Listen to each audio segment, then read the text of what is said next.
we would create much bigger ripples of magic in this earthly plane. And we would also have way more fun doing it if we would just give ourselves that permission slip to say, you know what, I'm going to be playful with my magic today. I'm going to explore possibilities with it.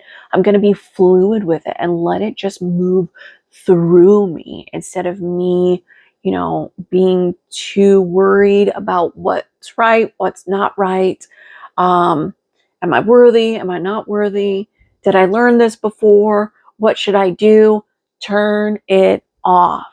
Set it to the side and say, Spirit, move through me. Help guide me. Walk with me.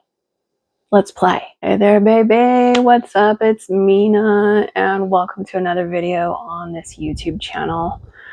If you're new here, we have a lot of conversations that inspire and empower you in your magical energy, healing based lives that can extend into your muggle and everyday human life. So hopefully today's conversation will give you permission slips and empowerment and activate some intuitive nuggets to help you along your magical journey. So I hope that you enjoy this conversation, and please contribute to the commentary down below as we're a new channel. So I would love to hear your thoughts on these conversations. Today's topic of conversation actually was inspired years ago. I'm sure that I have it written down in a YouTube idea journal somewhere from back in 2018, but it popped in my mind today as a great topic of conversation. So we are going to talk about essentially when it comes to some of the scarier things with spell work, what we can do to customize our magic. So specifically what inspired this conversation was the topic of Poppets or voodoo dolls.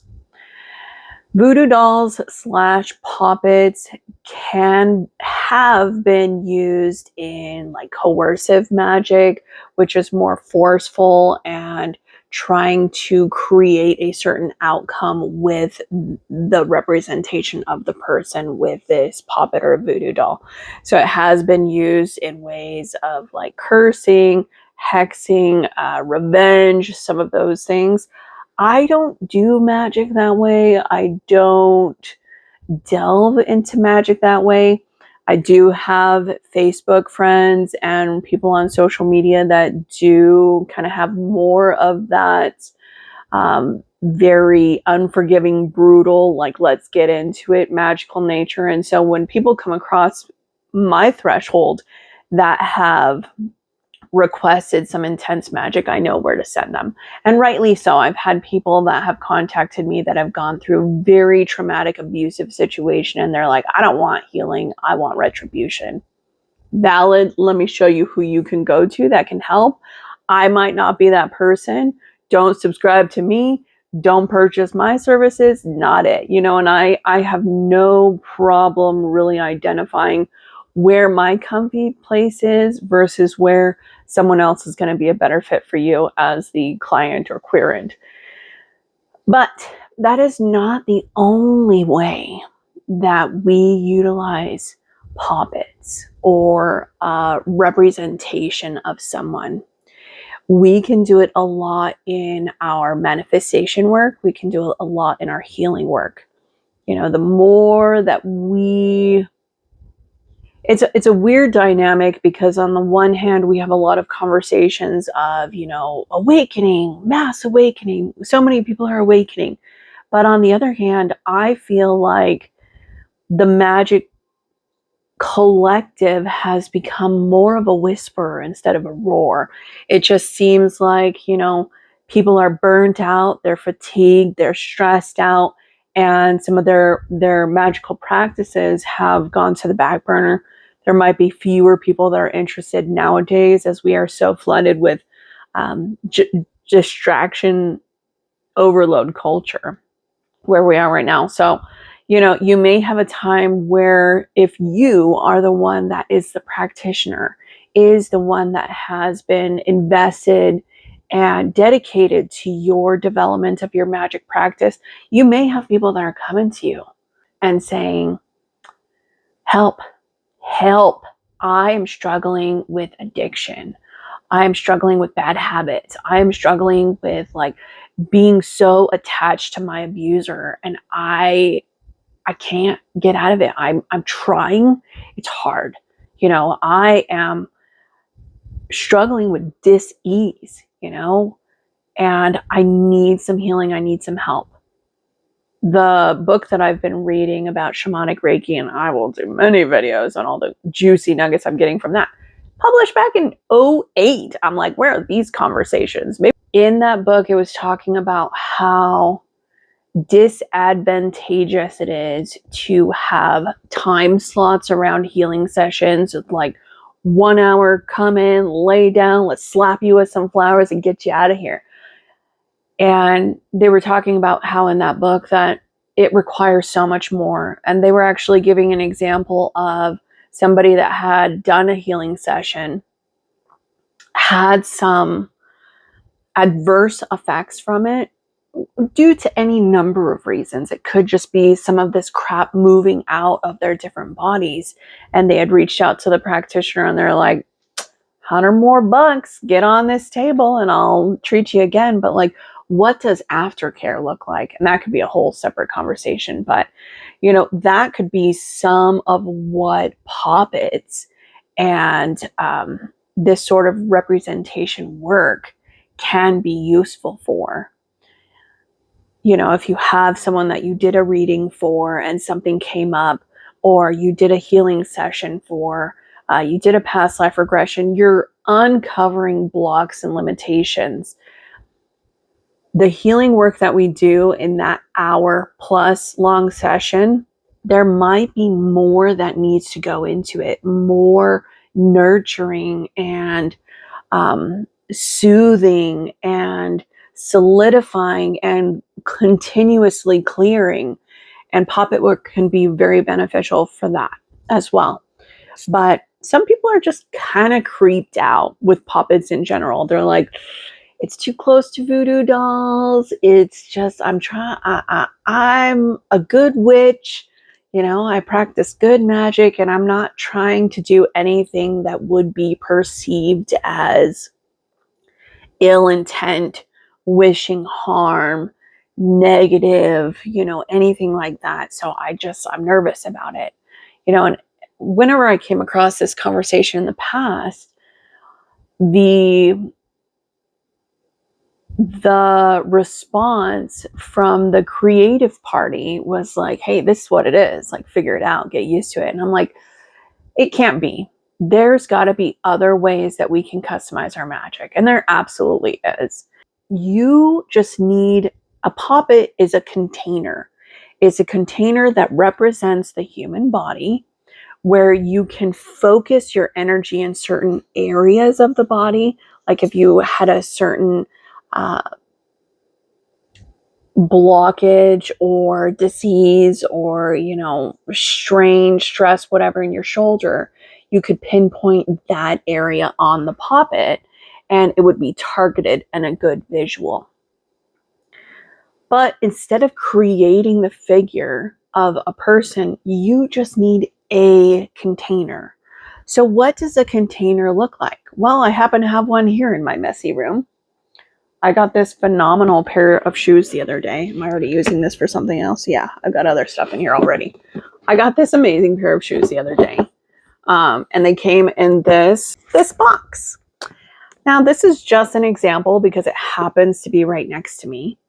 But if I were to be focused on sending consistent healing and spells and catering my magical intentions to someone specific, but, you know, for whatever reason Poppets really freaks me out, I might just use a box.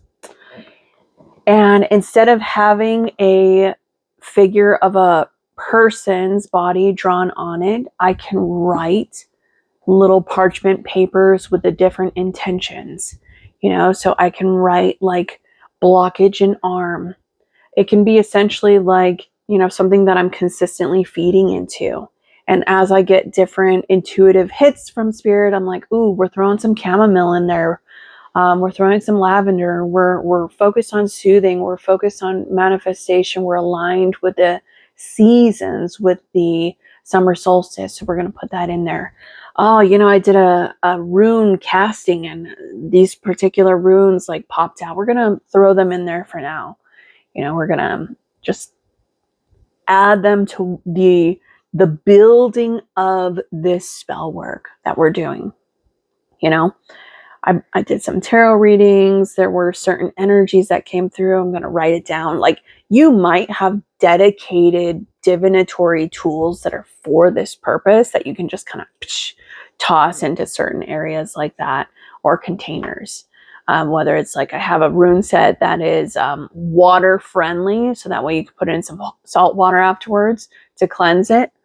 Or with the cards, you would have to run it through like a thick sage in between, because you wouldn't want any residual blockages from the previous client to the next one. But something like that could be very doable, and the reason why I bring this up is just to say, like, it doesn't have to look like a voodoo doll. It doesn't have to look like a poppet. You don't have to be sticking pins in. You could take something like that and put little hearts over areas that had blockages, over areas that were unwell, to send it additional love and healing.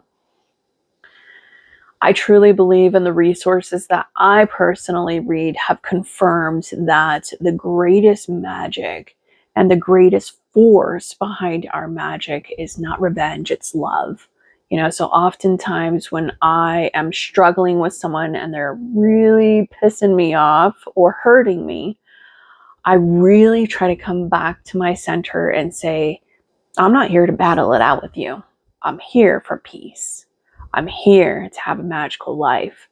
I'm here to be wise and to evolve and to get as close to integrated with my higher self as possible. So I'm going to bless you away instead of curse you, and that's kind of what I do. So if it weren't just a box like this, you could choose a different form of container ultimately. I mean, it could even be a poster that you put up and just kind of tack up little things like that. Just know that, like, having a pin or a tack isn't necessarily going to equate to pain or harm when you send it to someone. Another thing that I just want to mention is, oftentimes in magic, when we're diving into the subtle energies of our tools and what they represent, there have been conversations from my magical teachers in the past that have spoken about, like, hey, try to use parchment paper when you're writing your spell instead of like computer paper or something that hasn't been recycled, because the energy is going to be more pure. So if you have a container that is more pure and not like recycled material like this, it'll be easier. That doesn't mean that this is impossible to use. Our intentions and our efforts will be the strength behind our spells and our workings.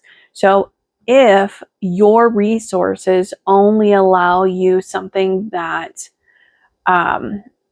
is recycled, then see if you can do some incense, do some spray. Like, I have a spray right here that my friend made me. Well, she just made and lovingly gifted it to me. And I'm like, gimme, thank you. Do you have a spray? If you are living in an apartment where you can't have incense, you can't have certain scents, maybe you have a sensitivity, then, there are magical practices where you put yourself into alpha state by just breathing, focusing on center, counting yourself down, and then you look with your psychic eye and you hold the item and you just kind of sweep your hands over it and you're clearing it, and you can say certain things like, I'm cleansing any impurities, any remaining imbalances from this item down to the earth to be recycled and renewed.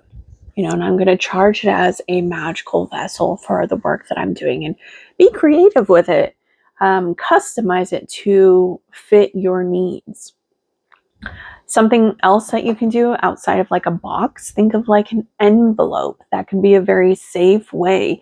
You know, these are very square-like items. You can find round-like items depending on, the goal and intention of it. But like an envelope would work really well. Ultimately, you're just looking for a container.